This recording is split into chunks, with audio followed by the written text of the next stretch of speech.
A very good morning to all my student। तो आज हम सभी कम्युनिकेशन स्किल के कुछ ऑब्जेक्टिव क्वेश्चंस को सॉल्व करेंगे।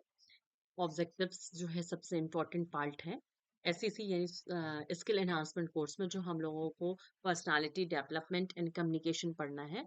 उसके कुछ ऑब्जेक्टिव्स जो मुझे इंटरनेट पे मिला है, आइए इसके बारे में हम लोग बातचीत करते हैं। जैसे फॉर एग्जांपल पहला क्वेश्चन है, communication is a non stop. तो इसमें पेपर है, प्रोसेस है, प्रोग्राम है, ऑब्लिक प्लान है। तो कम्युनिकेशन, मैंने आपसे बताया है कि कम्युनिकेशन यानी संचार क्या होती है, वास्तव में एक प्रक्रिया होती है।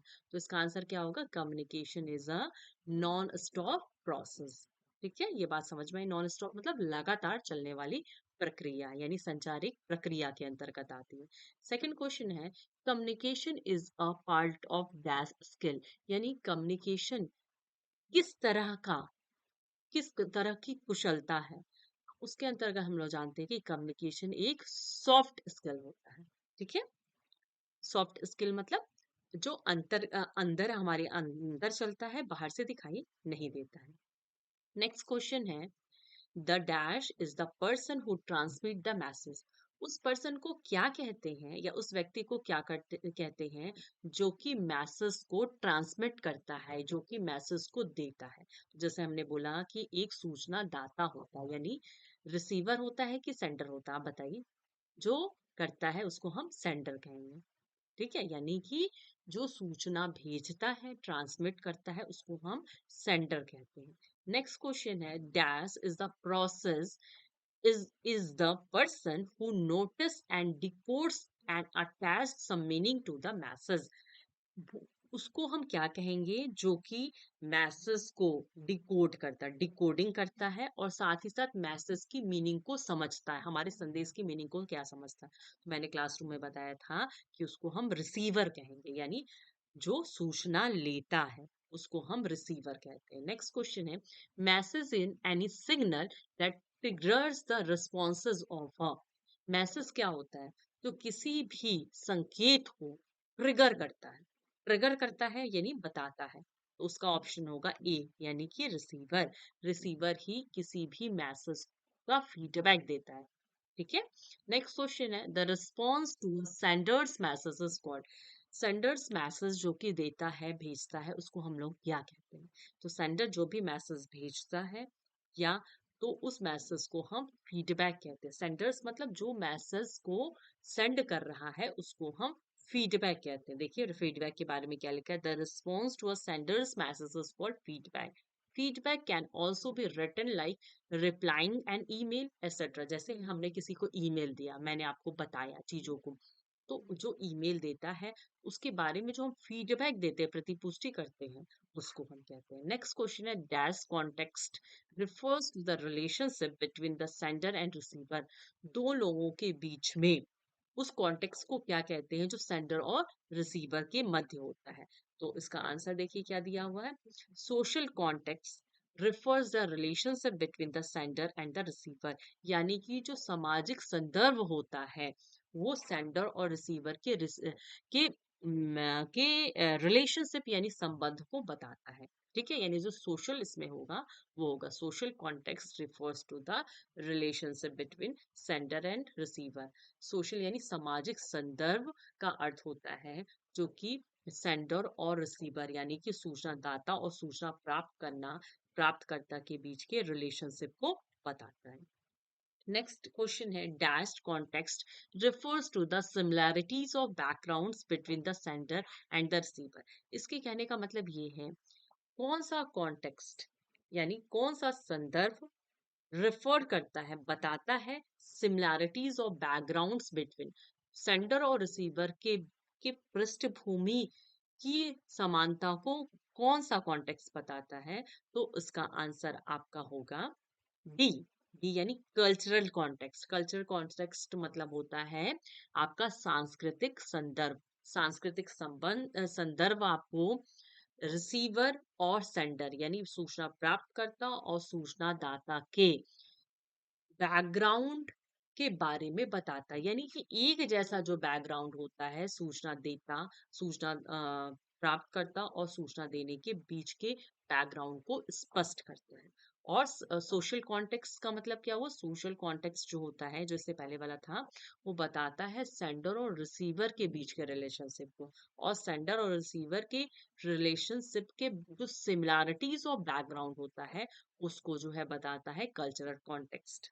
अब dash refers to all these factor dash disrupt the communication, यानी कि कम्युनिकेशन को जो चीजें डिस्टर्ब करती हैं, डिस्टरप्ट करती हैं, यानी बाधा पहुंचाती है, उसको हम क्या कहते हैं? उसको हम मेरे ख्याल से नॉइस कहते हैं। ठीक है, नॉइज मतलब जो मैंने आपको शोरगुल बताया था, शोरगुल हमारे कम्युनिकेशन के प्रोसेस को एक तरीके से बाध्य कर देती है या बाधक कारक होती है। Environmental barriers are the same as noise, environmental यानी पर्यावरणीय बाधक जो होते हैं, वो नॉइज के समान होते हैं। कौन सा पर्यावरणीय बाधक होता है? फिजिकल। फिजिकल का मतलब होता है भौतिक रूप से जो बाधक होते हैं, वो भी कम्युनिकेशन प्रोसेस के अंतर्गत नॉइज की भूमिका प्ले करते हैं। अब हम लोग नेक्स्ट आते हैं, ये 10 क्वेश्चंस हम लोगों ने सॉल्व किया। Next question, our dress code is an example of communication, हमारा ड्रेस कोड किस चीज की कम्युनिकेशन का एग्जांपल है? वर्बल है, नॉन वर्बल है, रिटन है, स्पोकन।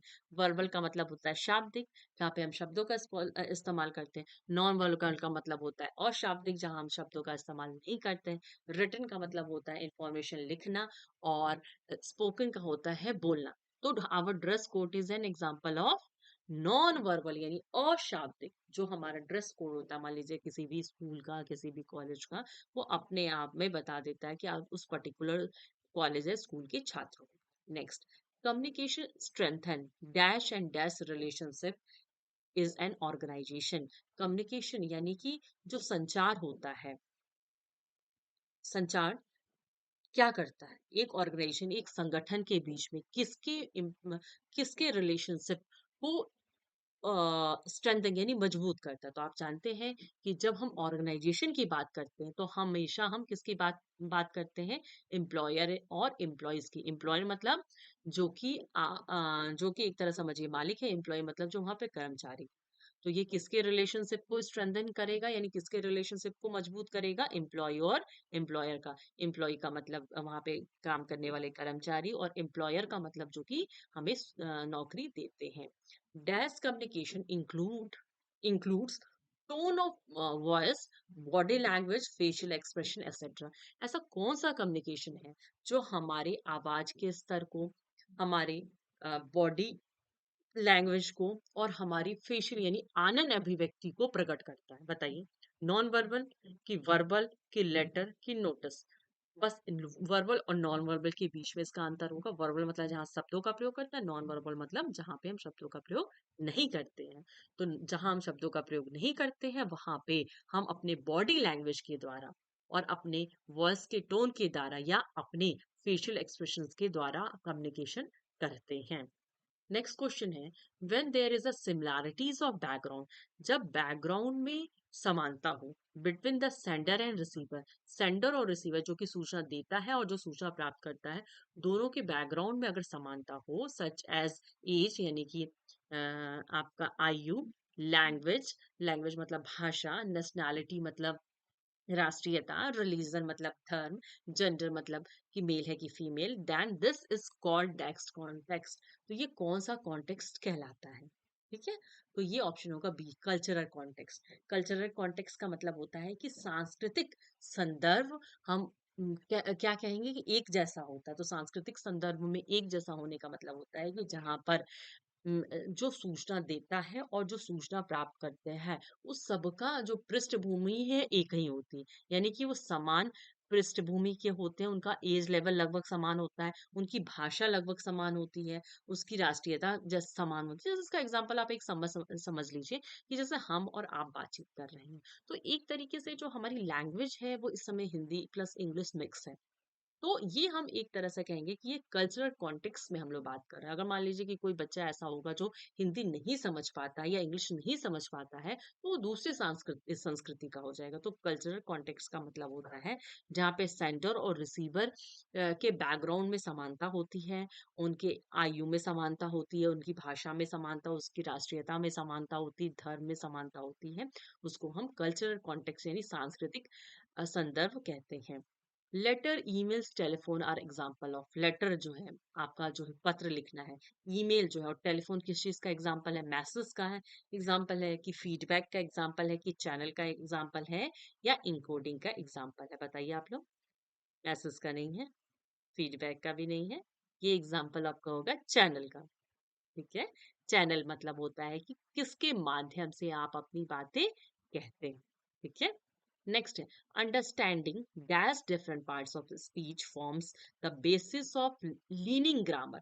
लीनिंग ग्रामर का मतलब हुआ है, इसके सोल्यूशन के बारे में बताया है एट, यानी कि understanding at different part of speech form the basis of learning grammar. जैसे हम पार्ट ऑफ स्पीच पढ़ते हैं, उसी चीज का एग्जांपल है, जो कि कहीं ना कहीं ये कम्युनिकेशन के आपके चैप्टर से रिलेटेड नहीं है। नेक्स्ट क्वेश्चन पे हम पहुंचते हैं। It is of paramount importance that one need to construct a dash sentence in a day-to-day affairs. Day-to-day affairs का मतलब हुआ correct. करेक्ट का मतलब यह हुआ कि सही तरीके से सही शब्दों का इस्तेमाल या सही वाक्यों का इस्तेमाल हम करते हैं। Dash is defined as a name of a person place और थिंग। तो हम लोग शुरू से पढ़ते आते हैं कि noun is a name of person place और थिंग, यानी कि नाउन का मतलब संज्ञा किसको कहते हैं, किसी भी व्यक्ति, स्थान या भाव या चीजों के नाम को हम संज्ञा कहते हैं। According to open communication is the interchange of thoughts and ideas. ये फिलहाल जो क्वेश्चंस आपको नहीं पढ़ाया गया है, इसका ऑप्शन सी होगा वर्बल कम्युनिकेशन। यहाँ पे open communication is interchange of idea, मतलब जहाँ पे रिटन कम्युनिकेशन की बात, सॉरी वर्बल यानी शाब्दिक कम्युनिकेशन की बात की जाती है, उसी को हम कहते हैं। The person who transmit the message is called. जो मैसेज को ट्रांसमिट करता है उसको हम क्या कहेंगे? आई थिंक इसको सेंटर कहना चाहिए। वेरी गुड, इसको हम सेंटर कहेंगे। तो आज हम लोगों ने क्लास में टोटल 20 ऑब्जेक्टिव क्वेश्चंस किए हैं, और ये एक तरह का टेस्टिंग था कि आपको चीजें कैसी आ रही है। अगर आपको चीजें इस तरह समझ में आती है तो हम लोग इसको कंटिन्यू करेंगे। Thank you so much.